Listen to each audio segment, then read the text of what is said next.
नारी बिलो कहीं हरसिया निज निज रुचि अनुरूप जनो सोहत सिंगार धरे मूरति परमयनूप।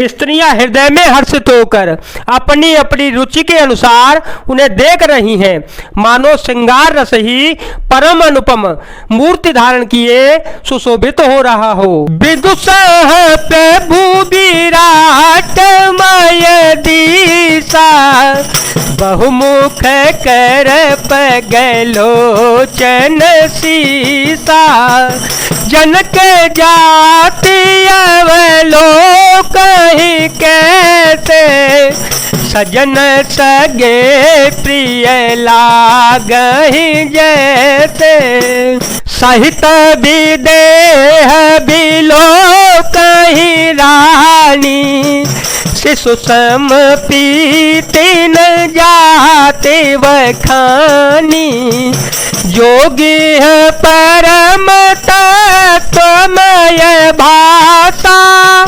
योगी है परम तत्वमय भाषा शांत शुद्ध सम सहज प्रकाशा शांत शुद्ध सम सहज प्रकाशा। विद्वानों को प्रभु विराट रूप में दिखाई दिए जिसके बहुत से मुंह हाथ पैर नेत्र और से रहे। जनक जी के सजातीय कुटुंबी प्रभु को किस तरह कैसे प्रिय रूप में देख रहे हैं, जैसे सगे सज्जन संबंधी प्रिय लगते हैं। जनक समेत रानियां उन्हें अपने बच्चे के समान देख रही हैं। उनकी प्रीति का वर्णन नहीं किया जा सकता। योगियों को वे शांत शुद्ध सम और स्वतः प्रकाश परम तत्व के रूप में दिख रहे हैं। हरि भगत देखे दो भ्राता हरि भगत देखे दो भ्राता इष्ट देव इव सब सुखदाता राम ही चितव भाय जय सिया सो सने हो सुख नहीं कतनिया पुरयनुभवति न कही सके सो पुरयनुभवति न कही सके सो कवन प्रकार कहे कवि को विधि राजा जस भाओ ते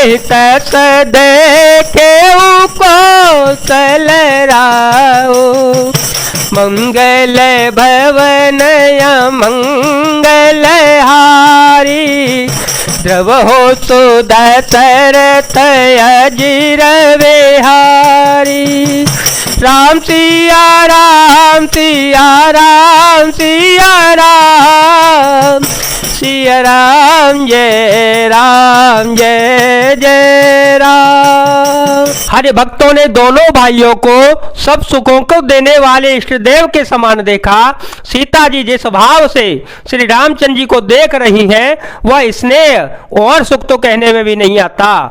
उस स्नेह और सुख का वे हृदय में अनुभव कर रही हैं, पर वे भी उसे कह नहीं सकती। फिर कोई कवि उसे किस प्रकार कह सकता है। इस प्रकार जिसका जैसा भाव था उसने कौशलादि श्री राम जी को वैसे ही देखा। राजत राज समाज महु कौशल राज किशोर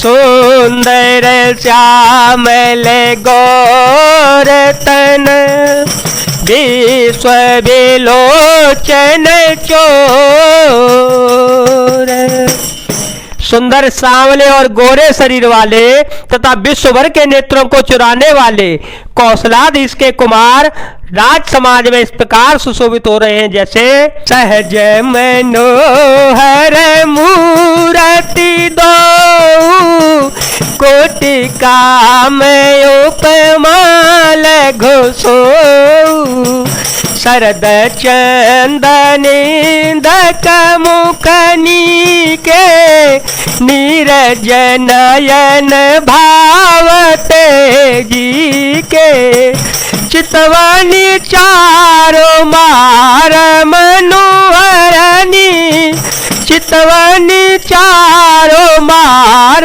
मनोहरनी भावती हृदय जाति नहीं वरनी कल कपोल श्रुति कुंडल लोला कल कपोल श्रुति कुंडल लोला चिबुकय धर सुंदर मृदुवोला चिबुकय धर सुंदर मृदुवोला। दोनों मूर्तियां स्वभाव से ही बिना किसी बनाव श्रृंगार के मन को हरने वाली हैं। करोड़ों कामदेवों की उपमा भी उनके लिए तुच्छ है। उनके सुंदर मुख शरद पूर्णिमा के चंद्रमा के भी निंदा करने वाले उसे नीचा दिखाने वाले हैं और कमल के समान नेत्र मन को बहुत ही भाते हैं। सुंदर चितवन सारे संसार के मन को हरने वाले कामदेव के भी मन को हरने वाली है। वह हृदय को बहुत ही ज्यादा प्यारी लगती है पर उसका वर्णन नहीं किया जा सकता। सुंदर गाल है, कानों में चंचल झूमते हुए कुंडल है, ठोड़ी और अधर ओठ सुंदर है, कोमल वाणी है। कुमुद बंधु कर निंदक हासा बिकटी बिकट मनोहर नाता भाल विशाल तिलक जल काही कचबिलो की अवल जाही पीत चौतनी सिराही सुहाई पीत चौतनी सिराही सुहाई कुसुम कली बीच बीच बनाई रेखे रुचिर कंबुक लगीवा जनु त्रिभुवन सुषमा की सीवा। राम सिया राम सिया राम सिया राम सिया राम जय जय राम। हंसी चंद्रमा की किरणों का तिरस्कार करने वाली है, भौहें टेढ़ी है और नासिका मनोहर है, ऊंचे चौड़े ललाट पर तिलक झलक रहे हैं, दीप्तिमान हो रहे हैं। काले घुंघराले बालों को देखकर बौनों की पंक्तियां भी लजा जाती हैं। पीली चौकोनी टोपियां सिरों पर सुशोभित हैं, जिनके बीच बीच में फूलों की कलियां बनाई काढ़ी हुई हैं। शंख के समान सुंदर गोल गले में मनोहर 3 रेखाएं हैं, जो मानो तीनों लोकों की सुंदरता की सीमा को बता रही हैं। कुंजर मणिकंठा कलित उरही तुलसी का माल वृषभ कंद के हरे ठवने बलनि दिबाओ विशाल मंगल भवनय मंगल हारे द्रव हो सो दशरथ अजय विहारे। राम सिया राम सिया राम सिया राम सिया राम जय जय राम। हृदयों पर गजमुक्ताओं के सुंदर कंठे और तुलसी की मालाएं सुशोभित हैं। उनके कंधे बैलों के कंधे की तरह ऊंचे तथा पुष्ट हैं। एड़ खड़े होने की शान सिंह की सी है और भुजाएं विशाल एवं बल्कि भंडार है। कटतू नीर पीत पट बांधे, कटतू नीर पीत पट बांधे, कर सर धनुष बाम बर कांधे, पीत यज्ञोपवीत सुहाए, नकसे क मंजुमा चवे छाए, देखी लोग सब भाए सुखारे, एकटक लोचन चलतन तारे, हर से जन को देखे दो भाए, मुन पद कमल गाए तव जाई। कमर में तरकस और पीताम्बर बांधे हैं, दाहिने हाथों में बाण और बाएं सुंदर कंधों पर धनुष तथा पीले यज्ञोपवीत जनेऊ सुशोभित है। नक से लेकर शिखा तक सब अंग सुंदर है, उन पर महान शोभा छाई हुई है। उन्हें देख कर सब लोग सुखी हुए। नेत्र एकटक निमेष शून्य है और तारे पुतलियां भी नहीं चलते। जनक जी दोनों भाइयों को देखकर हर्षित हुए। तब उन्होंने जाकर मुनि के श्री चरणों को पकड़ लिया। हर बेनती निज कथा सुनाए, रंग यवन सब मुनि देखाई, जह जह जाए को बर दो, तह चकित चितव सब को, निज निज रोक राम सब देखा, कौन जान कछु मरम विशेषा, बल रचना मोने नपसन कहे ओ, राजा मुदित महा सुख लहे ओ, मंगल भवन मंगल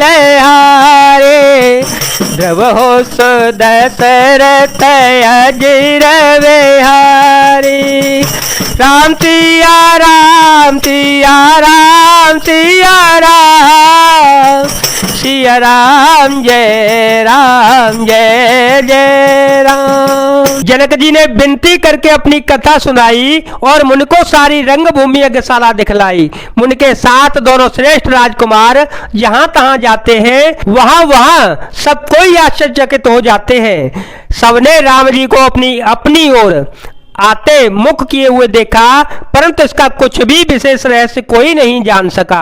मुनि ने राजा से कहा, रंगभूमि की रचना बड़ी सुंदर है। विश्वामित्र जैसे निस्सह विरत और ज्ञानी मुनि से रचना की प्रशंसा सुनकर राजा प्रसन्न हुए और उन्हें बड़ा सुख मिला। सब मंचते मंचुए कर, सुंदर विशद विशाल, मुनि समेत दो बंधो बैठा रे महिपाल, मंगल भवन अमंगल हारे, ध्रुव हो सुदशरथ अजिर विहारी, राम सिया राम सिया राम सिया राम, सिया राम जय जय राम। सब मंचों से एक मंच अधिक सुंदर, उज्ज्वल और विशाल था। स्वयं राजा ने मुनि सहित दोनों भाइयों को उस पर बैठाया। जय जय श्री राम, जय वीर हनुमान जी महाराज, जय भोलेनाथ, जय दीनानाथ, जय शिव शंकर।